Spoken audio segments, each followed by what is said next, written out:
Bismillahirrahmanirrahim. Assalamualaikum warahmatullahi ta'ala wabarakatuh.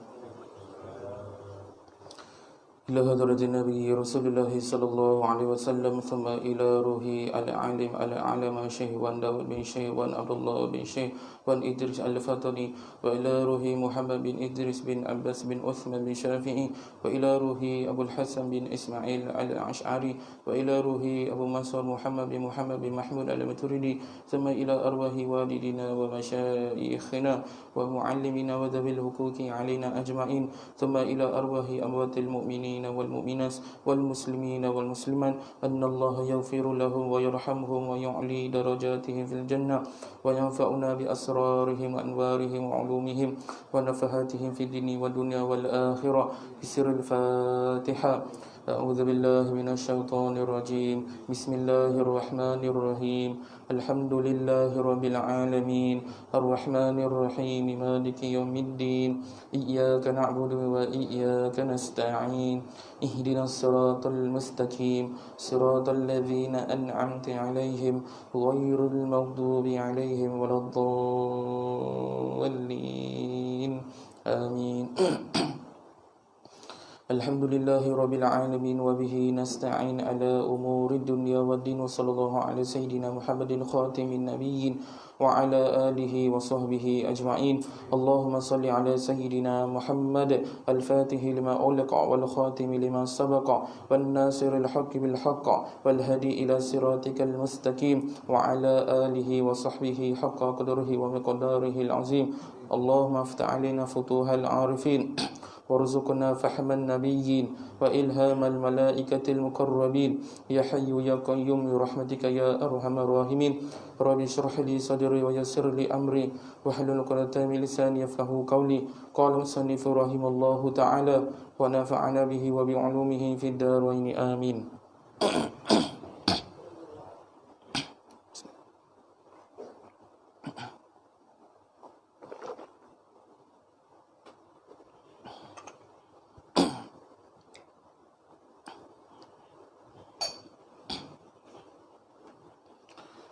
Baik, insyaAllah pada malam ini kita masuk pada muka surat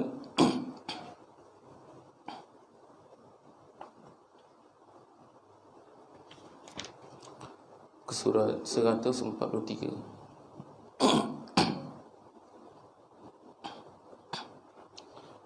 Kita ulang sedikit muka surat 142, iaitu ta'arif orang muwafiq. Ta'arif orang muwafiq dikehendaki dengan orang muwafiq. Dikehendaki dengan orang muwafiq ialah orang yang mendapat masa yang mencukupi bersama qiyam imamnya. Mendapat masa untuk membaca Fatihah dengan kadar bacaan orang pertengahan, bukan dengan kadar bacaan sendiri dan bacaan imamnya, bacaan kebiasaan. Maka sesiapa yang mendapat masa tersebut di dalam qiyam imamnya, sama ada pada rakaat pertama atau lain-lain, maka dinamakannya orang muwafiq dan dimaafkannya ketinggalan 3 rukun yang panjang daripada imamnya jika orang muwafiq itu selesai membaca Fatihah dan ia sempat rokok sebelum imamnya masuk kepada rukun yang keempat, seperti membaca tasyahud akhir atau berdiri qiyam, walaupun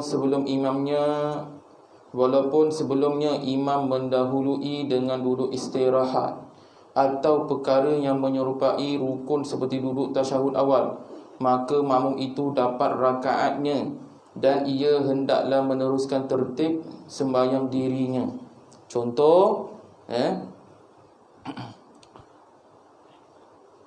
makmum muwafiq pada ketika itu dia leka dengan bacaan surah yang dibacakan oleh imam. Selepas imam baca Fatihah, jadi imam baca surah. Contoh, imam baca surah Al-A'la, panjang kan? Jadi bila panjang, ada tak masa untuk yang makmum ni baca Fatihah? Ada, tetapi dia berhayal ataupun terleka ataupun dia dengar suara imam tu terlampau sedap, jadi dia leka. Jadi ketika imam dah rukuk, ketika itu makmum dia baru teringat dan dia yakin bahawasanya dia terlupa baca Fatihah. Jadi dia ada kelonggaran untuk meninggalkan 3 rukun. Jadi maksudnya ketinggalan 3 rukun kat situ. Contoh, imam dah sujud. Imam dah sujud. Pertama dia masih baca Fatihah tak habis lagi. Imam dah sujud kedua, dia tak habis baca Fatihah lagi. Jadi jika sekiranya imam naik rakaat yang kedua, dia tak habis baca Fatihah lagi. Faham? Jadi misal kata dia teruskan bacaan Fatihah tu dan dia rukuk, maka batallah solat dia. Maka batallah solatnya. Itu yang maksud dia kata masuk kepada rukun yang keempat. Apa maksud ketinggalan 3 rukun ni? Contoh rukun yang panjang, rokok dah 1. Faham? Kemudian sujud. Sujud tu ada berapa kali? 2. Jadi 2 tambah 1 dah 3. Sujud adalah rukun yang panjang. Sujud adalah rukun yang panjang. Baik. Apa lagi? Tahiyat ataupun tahiyat, rukun yang panjang. Kemudian i'tidal, duduk antara 2 sujud, rukun yang pendek. Faham? Jadi jika sekiranya imam ketika itu dia sujud lagi, sebelum imam nak naik rakaat yang kedua, dia dah sujud, dia dah rokok. Faham? Jadi saya nak memerlukan contoh, boleh tak? Demo, siapa boleh? Ada budak ke apa ke yang boleh jadi demo macam ni, saya buat macam ni. Saya ingat orang ulau ni, kan? Ulau senduk. Siapa boleh jadi demo? Boleh? Alhamdulillah. Kalau ada imam, mesti ada makmum. Adik jadi imam. Tadi bukan betul-betul. Contoh, jangan takut. Contoh. Acik tak payah baca. Siapa jadi makmum boleh? Siapa? Makmum. Nak makmum juga. Siapa boleh jadi imam? Abang Razak boleh? Bukan senang jadi imam tau. Boleh sini. Okey Sini ni. Saya menghadap sana ke? Menghadap sana? Sini ya. Boleh Okey, contoh abang dah nak menghadap sana boleh lah, menghadap sana lah. Menghadap sana demo Okey. Okey. Sikit. Okey, baik. Okey, abang sujud. Boleh sujud. Sujud. Okey. Ni masih baca Fatihah lagi ni. Baca Fatihah tak habis lagi, panjang now. Taranum apa tak tahu. Jadi jika sekarang ni imam dah habis sujud yang kedua, abang qiyam. Allahu akbar. Imam tak bangun ni. Qiyam. Okey, Allahu akbar. Jadi imam dah naik rakaat kedua. Yang makmum belakang ni tak habis baca Fatihah lagi. Faham? Tak apa imam makmum tak boleh cakap. Jadi tak main gurau Jadi makmum tak habis baca lagi. Imam dah naik rakaat yang kedua. Jadi batal ke tak batal? Dah lebih 3 rukun tak? Dah lebih 3 rukun. Okey, baik. Okey, abang sujud sekali lagi boleh bang? Okey. Okey. Sekarang ni sujud yang kedua. Sujud yang kedua. Kemudian makmum belakang ni Allahu akbar, dia rokok. Kemudian beraza, imam bangun Allahu akbar. Okey. Sekarang ni yang makmum belakang tidak ketinggalan 3 rukun, maksudnya tidak melebihi daripada 3 rukun. Faham? Kalau macam ni masih lagi dalam mengikut imam. Faham? Okey. Jadi contoh berlaku imam dah naik rakaat kedua, makmum masih lagi dalam suratul Fatihah. Jadi bagaimana cara kita supaya tidak batal solat? Maka makmum belakang ni dia ada, makmum belakang lah. Jadi ada dua cara. Yang pertama iaitu mufarakah. Mufarakah ni maksud berpisah daripada mengikuti imam solat berjemaah. Faham? Okey, cara yang kedua, dia mengikuti imam pada keadaan semasa imam tu. Faham tak? Contoh, kalau imam tu dalam keadaan rokok, Allahu Akbar, kan? Contoh, jadi makmum belakang ni terus rokok. Faham?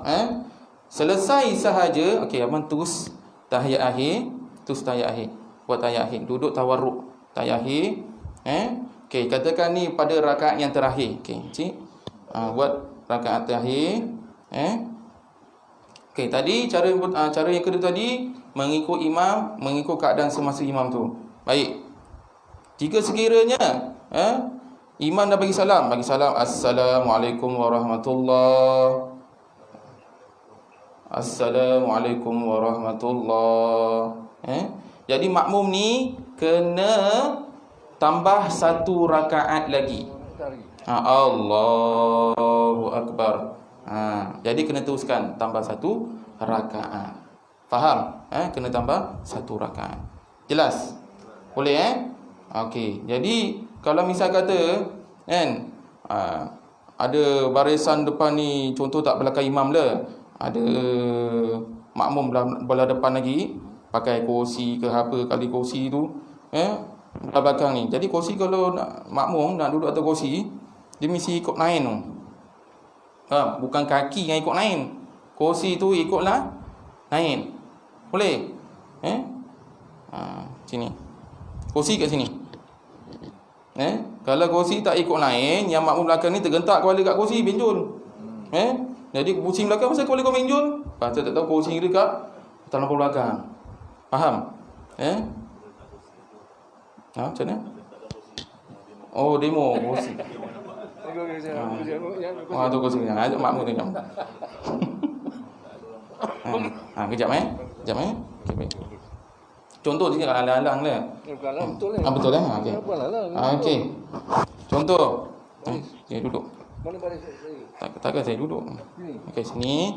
Jangan lari. Sini, duduk sini. Duduk je. Duduk. Okey. Macam ni, yang sebetulnya kursi ni kena sebaris. Sebaris dengan saf. Kursi ni kena sebaris dengan saf. Yang cara yang salah, okey, bangun cik sekejap. Cara yang salah ini kat belakang ni. Kaki tu dia sama dengan saf. Yang kursi kat belakang ni kat belah belakang pula. Tu dah salah. Yang ini salah. Kaki dia letak kat saf, yang tu salah. Cara yang betul macam ni. Ikut saf. Betul Okey, jelas. Okey, terima kasih Terima kasih Pak. Kan kejap lagi bangun lagi kan.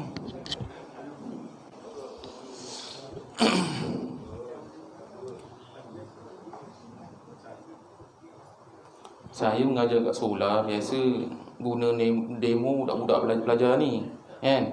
Jadi budak-budak kalau macam blur tak faham, saya panggil budak macam ni, kau buat macam ni, buat macam ni. Jadi yang orang dewasa terpaksa dia kena ikut cara jahil. Minta maaf. Terima kasih kerana sudi jadi demo saja. Okey, setakat ni faham bab ketinggalan 3 rukun atau melebihi 3 rukun, maksudnya masuk rukun yang keempat. Faham? Okey, jelas. Kita seterusnya.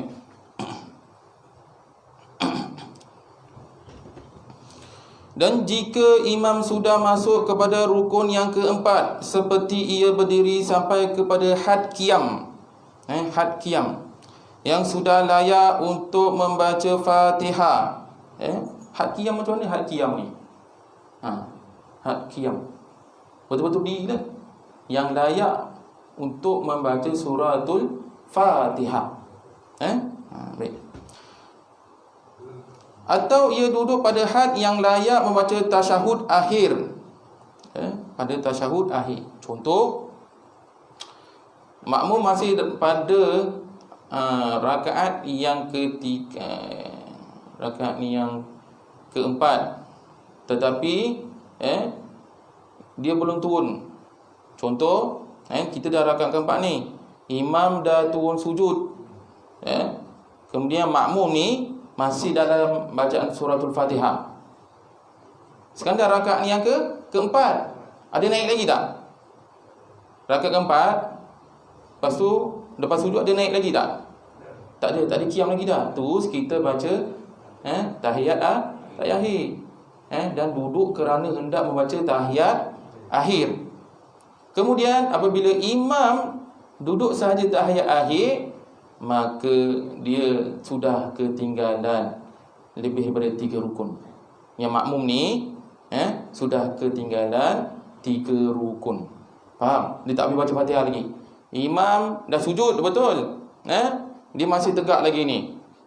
Jadi bila imam duduk tawarruk dan baca tahiyat akhir, dia masih Fatihah lagi, tak habis lagi, maka batas solat dia.